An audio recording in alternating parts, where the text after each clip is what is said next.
Kaya dito sabi sa Hebrews, and not through the blood of goats and calves, but through His own blood. Na pagdating ni Jesus Christ, nung namatay si Jesus on the cross, nailibing at namuhay mang muli, hindi na natin kailangan mag-offer ng sacrifice. Hindi na natin kailangan mag-offer ng kalapate, ng ox, ng baboy, ng baka. We are not forgiven by the blood of goats and calves. We are forgiven by Jesus Christ's blood.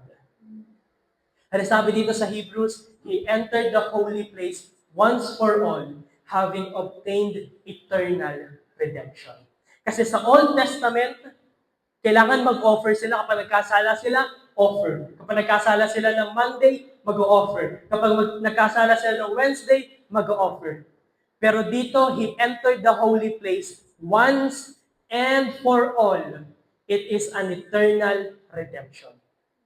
Hindi natin kailangan magpapako sa krus, hindi natin kailangan saktan yung sarili natin every Holy Week para lang mamagay natin yung forgiveness ni Lord. But through the blood of Jesus Christ, we are cleansed, we are forgiven.